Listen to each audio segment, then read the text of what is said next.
भारत सरकारनं आता ज्योतिष्य शास्त्राचा मास्टर डिग्री कोर्स 2 वर्षाचा तयार केलेला आहे आणि पूर्ण देशामध्ये हा ज्योतिषशास्त्राचा कोर्स तुम्ही अभ्यासक्रमात आणलेला आहे. जेव्हा की भारतातले अतिशय प्रसिद्ध खगोलशास्त्रज्ञ डॉक्टर जयंत नारळीकरांसारखा एक शास्त्रज्ञ खगोलशास्त्रज्ञ म्हणतो की ही ज्योतिषशास्त्र बंद करा. सर्वांना जय भीम, नमस्कार. सध्या महाराष्ट्रामध्ये एका नव्या भोंदू बाबाची, एका महाराजाची खूप मोठ्या प्रमाणात चर्चा चालू आहे. जो महाराज स्वतःला ॲस्ट्रोलॉजिस्ट मानतो, जो स्वतःला न्यूमरोलॉजिस्ट मानतो, अंकशास्त्रज्ञ, ज्योतिषशास्त्रज्ञ, ब्रह्मांड शास्त्रज्ञ, अशा प्रकारची पदवी पॅरिसमधील सिबॉन विद्यापीठातून या माणसानं घेतली. अशाही प्रकारचे खोटे दावे करून हजारो लोकांना लुबाडण्याचं व शेकडो महिलांचं शोषण करून त्यांच्यावर एक प्रकारची ब्लॅकमेलिंग करण्याचा काळ्या जादूचा प्रकार हा आता महाराष्ट्रामध्ये खूप मोठ्या प्रमाणात उघडकीस आलेला आहे. पण ही काही महाराष्ट्रातली किंवा देशातली पहिली वेळ आहे का? या देशामध्ये अशा प्रकारची काळी जादू, जादूटोणा, खोटा धार्मिक स्तोम माजवण्याचे प्रकार हे फार जुने आहेत आणि याच्याच विरोधामध्ये लढण्याचं काम आपल्या महापुरुषांनी केलं, आपल्या संत आणि गुरु लोकांनी केलं. म्हणजे ज्यांनी या लोकांना अंधश्रद्धेतून बाहेर काढण्याचे प्रयत्न केले, अशा तुकारामांपासून ते नरेंद्र दाभोळकरांपर्यंत याच देशामध्ये खून झालेले आहेत. जे अंधश्रद्धेतून बाहेर काढतात त्यांचे खून होतात आणि जे लोकांना अंधश्रद्धेच्या नावाखाली, म्हणजे गोमूत्रापासून सुरुवात झाली आणि या गोमूत्राचा प्रचार प्रसार अध्यात्म इतकं वाढलं की अनेक लोकांवर अशोक खरातांचं मूत्र पिण्याची वेळ आली. आता ज्यांनी अशोक खरातांचं औष्णोजल मूत्र पिलेलं आहे त्यांची यादी आता हळूहळू बाहेर आलेली आहे. तर कृपया आपले हातवरी करून आम्ही अशोक खरातांचं मूत्र पेलं हे जरा मोठ्या मनानं स्वीकार करा. नाहीतर आता CDRची यादी बाहेर आलेली आहे. अशोक खरातांना रुपाली चाकलकरांनी किती कॉल केले, एकनाथ शिंदेंनी किती कॉल केले, सुनील तटकरेंनी कॉल किती केले आणि तुमच्या चंद्रकांत पाटलापासून सगळे राधाकृष्ण विखे पाटील सगळ्यांचे CDRचे रिपोर्ट आता बाहेर आलेले आहेत. त्यामुळं अशोक खरातांचं औष्णोजल पिणारे आणि एल्विश हनी खाणारे त्यांनी आता मोकळ्या मनानं स्पष्टपणानं आपली कबुली द्या, नाहीतर ते आता सगळ्या पुराव्यातून बाहेर येणार आहे. ही महाराष्ट्राची परिस्थिती आहे आणि ही फक्त महाराष्ट्राची नाही तर देशामध्ये धर्माच्या नावाखाली काळी जादू असेल, लालच असेल, गुप्तधन असेल, पुत्रप्राप्ती असेल, चांगला नवरा मिळाला पाहिजे, सोनं भेटलं पाहिजे, या सगळ्या लालची लोकांनी या प्रकारच्या काळा जादू टोना अंधश्रद्धेचं स्तोम माजवलेलं आहे. बरं, हे फक्त स्तोम माजवण्यापुरतं मर्यादित नाही आहे. 2021 पर्यंतचेच आकडे असे आहेत की 2,500पेक्षा जास्त महिलांचे खून करण्यात आलेले आहेत. तिला चिटकीन समजून, काळी जादू करणारी चिटकीन समजून 2,500 महिला मारल्या गेल्या आहेत. या खास करून झारखंड, उडीसा, छत्तीसगड, त्यात महाराष्ट्रातलेही काही प्रकार आहेत. आणि जादूटोणा नरबळीच्या नावाखाली वर्षाला हजारो लोकांचे खून होतात. त्यामुळं माणसं जीवानिशी मारली जातात. अशा प्रकारचा हा अतिशय घाणेरडा विकृत प्रकार आणि हा प्रकार महाराष्ट्रात, पूर्ण देशात खूप भयानक पद्धतीनं चालू आहे. आणि जो हे व्हिडिओ पाहत आहेत त्यांना माहिती आहे की महाराष्ट्रातल्या अनेक गावागावात अशा प्रकारच्या भोंदू, भंपक, बोगस महाराजांचा सुळसुळाट आहे. एका बाजूला स्वतःला महादेवाचा अवतार सांगणारा ऋषिकेश वैद्य, तोही मोठ्या प्रमाणामध्ये शोषण करतोय. त्याचे फोटो मुख्यमंत्री फडणवीसांसोबत आत्ताच सोशल मीडियात व्हायरल झालेले आहेत. आणि हा अशोक खरात सुद्धा स्वतःला कृष्णाचा अवतार सांगून संबंधित महिलांना तू राधा आहेस, मी कृष्ण आहे असं सांगून त्यांचं लैंगिक शोषण करत असल्याचे 58 व्हिडिओ आता सोशल मीडियाच्या माध्यमातून आपल्या सगळ्यांना ते आता दिसत आहेत.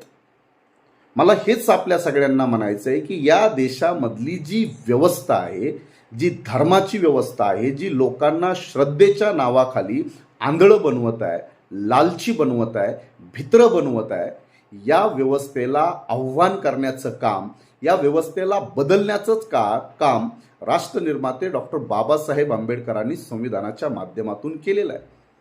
पण ही आंधळी माणसं सुधारतील का? अशोक खरात सारख्या भोंदू महाराजाचं हे काही पहिलं प्रकरण आहे का?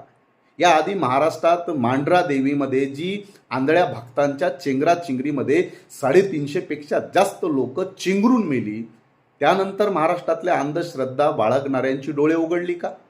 ज्या आसाराम बापूने, त्या नित्यानंद महाराजने, त्या राम रहीम महाराजने, तोडकर महाराजने, कृपाळू महाराजने ज्या शेकडो नाबालिक मुलींपासून अनेक आबला असतील किंवा आंधळ्या झालेल्या महिला असतील, अशा कित्येक प्रकरणं पूर्ण देशामध्ये होत आलेले आहेत, पण तरी सुद्धा यांचे डोळे उघडणार नाहीत. खास करून महिला मंडळ आजही देव, धर्म, अंधश्रद्धा, जादूटोणा, नरबळी, सोनं भेटलं पाहिजे, चांगलं भेटलं पाहिजे, दुसऱ्याचं लुबाडलं पाहिजे, या लालसेपोटी ह्या सगळ्या भोंदू अंधश्रद्धा बाळगणाऱ्या महाराजांचं स्तोम माजलंय. आणि हा ज्योतिषशास्त्राचं भविष्य बघण्याचं, भविष्य चांगलं करण्याचं, हे करतो ते करतो, हे असे जे दरोडेखोर देशामध्ये पसरले आहेत, काय अशोक खरातला शिक्षा होईल का? अशोक खरात सारखे भारत सरकारनं आता ज्योतिषशास्त्राचा मास्टर डिग्री कोर्स 2 वर्षाचा तयार केलेला आहे. आणि पूर्ण देशामध्ये हा ज्योतिषशास्त्राचा कोर्स तुम्ही अभ्यासक्रमात आणलेला आहे. जेव्हा की भारतातले अतिशय प्रसिद्ध खगोलशास्त्रज्ञ डॉक्टर जयंत नारळीकरांसारखा एक शास्त्रज्ञ, खगोलशास्त्रज्ञ म्हणतो की ही ज्योतिषशास्त्र बंद करा. आणि भाजपाचं, मोदीचं सरकार यांनी ज्योतिषशास्त्र हे अभ्यासक्रमात आणलेलं आहे. आणि ते लोक या भंपक अशोक खरात सारख्या ज्योतिषशास्त्रावर कारवाई करतील. अरे तुम्ही ज्योतिषशास्त्राचा अभ्यासक्रम आणून देशामध्ये हे असे दरोडेखोर तुम्ही निर्माण करण्याचं काम, भोळ्या भाबड्या अज्ञानी गरीब लोकांच्या घराघरामध्ये दरोडा टाकण्याचे हे जे काही तुम्ही स्तोम माजवलेलं आहे या ज्योतिषशास्त्राच्या अभ्यासक्रमातून, ते बंद होणार आहे का? त्यामुळं मी आपल्याला फार जबाबदारीनं या गोष्टी इथं सांगणं गरजेचं समजतो. कारण एका बाजूला हे ज्योतिषशास्त्र, आता 28 फेब्रुवारी 2026ला दुबईमध्ये सगळे ज्योतिषशास्त्री जमले होते आणि नेमकं त्या इराण आणि अमेरिकेचं युद्ध चालू झालं. सगळे ज्योतिषशास्त्री दुबईमध्ये अडकून पडले आहेत. त्यांना स्वतःचं भविष्य माहिती नव्हतं. भारत सरकारच्या अनेक मंत्र्यांना आणि शिष्टमंडळांना फोन करून स्वतःला सोडवण्याच्या विनवण्या करत होते हे सगळे ज्योतिष्य पाहणारे. या पद्धतीनं मी आपल्याला हे सांगणं या व्हिडिओच्या माध्यमातून गरजेचं समजतो की लोकांना लुबाडणारे या अशोक खरातची आता अनेक प्रकरणं बाहेर येत आहेत. याच्याकडं 21 काडतुसं याच्या फार्म हाऊसवर सापडली. 5 काडतुसांचा कुठं वापर झाला त्याचा अद्याप पत्ता लागलेला नाही. 132 बँक खाते आहेत. त्या बँक खात्यांमधून करोडो रुपयाचे व्यवहार झाले. कॉल रेकॉर्डिंग आले आहेत. मी आत्ताच मीडियामध्ये पाहिलं की एकनाथ शिंदेचे सुद्धा त्याला 17 कॉल आहेत. चाकणकरांचे, रुपाली चाकलकरांचे 177 कॉल आहेत. चंद्रकांत पाटील 8 कॉल आहेत. सगळ्यांच्या कॉल रेकॉर्डिंग आता त्या निमित्तानं बाहेर येत आहेत. आपल्या सगळ्यांना हे सांगणं गरजेचं आहे की या सगळ्या भोंदू बापू बुवा महाराजांच्या माध्यमातून सामान्य कष्टकरी श्रद्धाळू, मुळात ह्या श्रद्धेतूनच अंधश्रद्धेची निर्मिती होते, पण तरीसुद्धा अशी हजारो लाखो लोक आहेत की या लोकांच्या भंपक जाळ्यामध्ये अडकतात आणि या जाळ्यामध्ये त्यांचं शोषण होतं. ही अतिशय बिभत्स स्वरूपाची गोष्ट आहे. महाराष्ट्रामध्ये जरी अंधश्रद्धा निर्मूलनाचा कायदा 2013ला बनला असला तरी त्या कायद्याला अजून कडक करण्याची गरज आहे. आणि अशा प्रकारच्या भोंदू महाराजांवर कडक कारवाई होणं गरजेचं आहे. या ठिकाणी या व्हिडिओच्या माध्यमातून मी आपल्याला एवढंच सांगणं महत्त्वाचं समजतो की या अशा लोकांचे जे नकाब एक्सपोज करतायत, त्यांचं नकाब फाडले जात आहेत, ही सामान्य गोष्ट नाही आहे. यामध्ये हे नकाब फाडणाऱ्या लोकांचा जीव जाऊ शकतो, खून होऊ शकतो, पण तरीसुद्धा धाडसानं जी लोक पुढे येत आहेत त्या लोकांचं कौतुक झालं पाहिजे.